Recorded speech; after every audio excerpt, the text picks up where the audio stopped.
বড় মাছের চেয়েও ছোট মাছের পুষ্টি গুণাগুণ বেশি। আমি ছোটবেলা থেকে ছোট মাছটা খেতে পছন্দ করতাম। এই ছোট মাছটা আমি এখনও অনেক পছন্দ করি। ছোট মাছটা কাটতে ঝামেলা মনে হলেও রান্না করাটা অনেক সহজ। তাই বন্ধুরা, আমি এই ছোট মাছ রান্না করাটা আপনাদের সাথে শেয়ার করব। আসসালামু আলাইকুম, সাদিকা সারা কুকিং থেকে আপনাদের সবাইকে স্বাগতম। তাহলে এবার দেখা যাক আমি ছোট মাছটা কীভাবে রান্না করব। আমি এখানে ছোট মাছগুলো কেটে ধুয়ে ভালোভাবে পরিষ্কার করে নিয়েছি। আমার এখানে অনেক রকমের ছোট মাছ আছে। আমি সবগুলো ছোট মাছ দিয়ে হাতে মাখানো চচ্চড়িটা রান্না করব। আমি এখানে 300 গ্রামের মতো ছোট মাছ নিয়েছি। এই ছোট মাছটা হাতে মাখিয়ে কীভাবে রান্না করব সেটা এবার আপনাদের সঙ্গে শেয়ার করব। আমি এখানে ছোট মাছটা রান্না করার জন্য চুলার জালটা না ধরিয়ে চুলাতে প্যান বসিয়ে দিলাম। এই প্যানের মধ্যে দিয়ে দিলাম পেঁয়াজ কুচি। ছোট মাছটা রান্না করার জন্য পেঁয়াজের পরিমাণটা বেশি লাগে। এই পর্যায়ে দিয়ে দিলাম একটা তেজপাতার অর্ধেক, তার সঙ্গে দিয়ে দিলাম 4-5টা কাঁচামরিচ চিড়ে।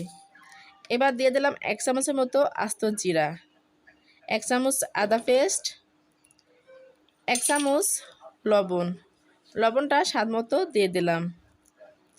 তার সঙ্গে দিয়ে দিলাম 1 চামচের মতো হলুদ গুঁড়া, 1 চামচ ধনিয়া গুঁড়া। সবগুলো উপকরণ দেওয়া শেষ। এবার আমি এর মধ্যে দিয়ে দিলাম পাকা টমেটো কুচি। আমি এখানে 2টা মাঝারি সাইজের পাকা টমেটো কুচি করে কেটে দিলাম। এবার এখানে ব্যবহার করব কাশ্মীরি শাহি লঙ্কা গুঁড়া। এখানে আমি কাশ্মীরি শাহি লঙ্কা গুঁড়াটা 1 চামচ ব্যবহার করব। আমি 1 চামচ লঙ্কা গুঁড়াটা দিয়ে দিলাম। এই পর্যায়ে হাতের সাহায্যে আমি তেলটা পরিমাণ মতো দিয়ে দেব। আমার হাতের তালুতে নিয়ে তেলটা দিয়ে দিলাম। এবার সবগুলো মশলা উপকরণ হাতে মাখিয়ে নেব। ঠিক এভাবে সময় নিয়ে কষলিয়ে হাতের সাহায্যে ভালোভাবে মাখিয়ে নিতে হবে। আমি এখানে ছোট মাছটা হাতে মাখিয়ে রান্না করব। সেজন্য আমি হাতের সাহায্যে ভালোভাবে সবগুলো উপকরণ মাখিয়ে নিলাম। এই পর্যায়ে মাখানো শেষ। এবারে মাখানো মশলার মধ্যে আমি যে ছোট মাছটা কেটে ধুয়ে ভালোভাবে পরিষ্কার করে রাখছিলাম সেই মাছটা এবার ঢেলে দেব। আমি সবগুলো মাছ এভাবে ঢেলে দিলাম। সবগুলো মাছ ঢালা হয়ে গেলে আবারও হাতের সাহায্যে ভালোভাবে মাছগুলো আমি মাখিয়ে নেব। এখানে মাছগুলো দিয়ে আলতোভাবে মাখিয়ে নিতে হবে। জোরে চাপ দিয়ে মাছগুলো মাখালে মাছগুলো ভেঙে যাবে। এবার হাতটা ধুয়ে আমি মাছে অল্প পরিমাণে পানিটা দিয়ে দিলাম। এখানে পানির পরিমাণ খুবই অল্প দিয়ে দিলাম। ছোট মাছ চচ্চড়ি করতে বেশি পানির প্রয়োজন হয় না। আমার পানির পরিমাণটা দেওয়া শেষ। এবার একটা ঢাকনা দিয়ে আমি এখানে 10 মিনিটের জন্য রান্না করব। 10 মিনিট পর ঢাকনা উঠায় আমি আবারও একটা হাতের সাহায্যে ভালোভাবে নাড়াচাড়া করে দিলাম।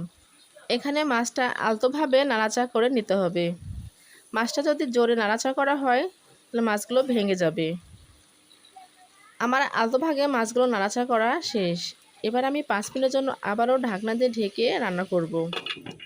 5 মিনিট পর ঢাকনাটা উঠিয়ে আমি 1 চামচ ভাজা জিরা গুঁড়াটা মাছের মধ্যে দিয়ে দিলাম। দিয়ে আবার একটু ভালোভাবে জিরাটা মাছের সঙ্গে আলতোভাবে নেড়ে মিশিয়ে নিলাম। ঠিক এভাবে আস্তে আস্তে মাছটা নাড়াচাড়া করতে হবে যেন মাছটা ভেঙে না যায়। এই পর্যায়ে প্যানে 2টা হাতুড়ি ধরে ঠিক এভাবে নাড়াচাড়া করে দিলাম যেন নিচে লেগে না যায়।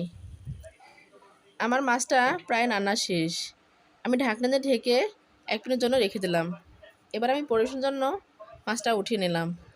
আমি এভাবে হাতে মাখিয়ে ছোট মাছটা চচ্চড়ি করলাম।